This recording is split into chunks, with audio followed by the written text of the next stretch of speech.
assim, durante a campanha ali, você teve alguma estratégia? Tipo assim, um exemplo, uma coisa que eu fazia muito era não falar dos outros. Um exemplo, tinha muitas casas que eu chegava aqui, fulano de tal lá falou que você não ia se eleger e tal. Enquanto isso, ele falava mal, falava de mim, na verdade ele estava fazendo campanha para mim.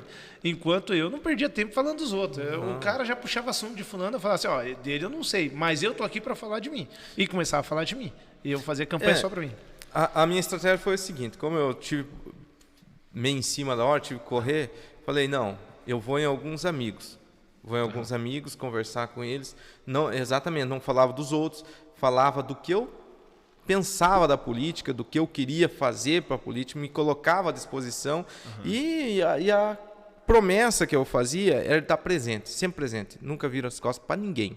Quem precisar pode chegar até mim, que estiver no meu alcance, para a gente correr atrás de uma secretaria, para ver como que está o andamento do processo lá de pedido, vamos dizer, de uma máquina. Ou chegar assim, ó, neném, eu não sei aonde que eu vou fazer o pedido desse exame, vai lá no posto de saúde, ou qual posto de saúde. É o direcionamento. Então, a gente sempre está à disposição para ajudar. Então é isso, eu sempre falava isso, olha, vamos... Foi a estratégia que eu tive, sempre com a verdade, o que é possível ser feito. E falava, não, vou correr atrás de recursos também. Teve algum erro que você cometeu durante ali a campanha que hoje você pensa assim, fala, cara, não deveria ter feito isso? Porque assim, no meu caso, você participou só de uma eleição, né? Sim. E já se elegeu. Eu participei de duas. Teve algumas coisas que eu fiz na primeira eleição, na minha primeira campanha, que eu não fiz na segunda. E graças a Deus deu certo. Porque assim, na outra eleição, eu fiz o máximo de casa que eu podia, batia palma, até tinha pessoas que, sinceramente, eu não sabia o nome, chegava lá e entregava o meu número lá e falava assim, eu sou candidato a vereador, assim assado, vota em mim. Falava só isso. E saía, porque eu não conhecia a pessoa. Agora, já nessa outra campanha, nessa outra campanha, eu mesmo visitei os que eu já tinha conhecimento, já chamava pelo nome, já pegava, já colocava, de fato, todas as minhas propostas e outra. E a pessoa já me conhecia. Entendeu? Foi uma campanha totalmente diferente. Teve alguma coisa que você fez que você fala assim, agora na próxima eu já não faço? Olha, o que eu fiz nos últimos dias ali foi visita. Eu fiz assim, de casa em casa, num bairro. E eu acho que de repente na próxima não vou fazer isso. Eu acho que de repente é melhor ir pelos conhecidos, parente, amigo, e nos lugares assim, porque às vezes inclusive como teve muito candidato lá no meu município, até vou contar uma história para você inusitada.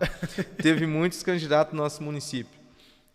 Pois eu cheguei numa casa de um candidato do município que eu não sabia que era a casa dele, pedi voto para a esposa dele. Meu Deus, cara. Eu não sabia.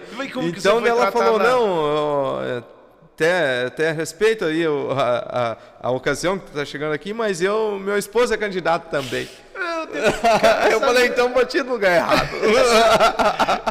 Cara, sabe o que aconteceu aqui? Aqui aconteceu um negócio semelhante a esse, né? Mas foi o contrário. Eu sabia que o cara era candidato, e o cara não sabia que eu era candidato.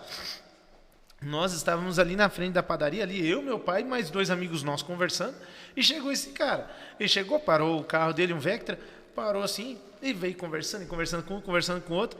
De repente, ele chegou assim, mudou de assunto, mas ele me cumprimentou, mas ele não sabia que eu era candidato. Ele chegou e falou bem assim, ô Zé, meu pai, né? Ô Zé, você já sabe quem votar aí para vereador? O meu pai falou assim, eu sei. Ele falou, mas quem que você vai votar? Ele falou, tá aqui do seu lado, é meu filho. Ele falou, mas não que teu filho é candidato a vereador. Ele falou, sim, ó, ele aqui do teu lado. Daí eu apertei a mão dele e falei, cara, eu tava quase pedindo o seu voto. E o cara ficou todo envergonhado. Não, foi mais ou menos aí. Acontece algumas situações assim. E foi o erro que eu cometi, foi casa em casa. Então a gente não sabe onde cada um mora, né? Poucos, raros que a gente sabe. Aí é visível que vai acontecer alguma coisa de errado, né? O engraçado é que daí sabe o que é o raciocínio? Porque daí você vai na casa de um que, por exemplo, já é candidato e você perde o tempo de poder estar indo na casa de outro que não é. Entendeu? Um outro que você tem aquela amizade que nem os teus amigos mesmo que você falou que eles falaram, pô, eu queria votar em você, mas você não me visitou. Né? Exatamente. O tempo que você foi lá pedir, lá você podia ter ido na casa de um amigo seu, né? E esse foi o erro que eu cometi.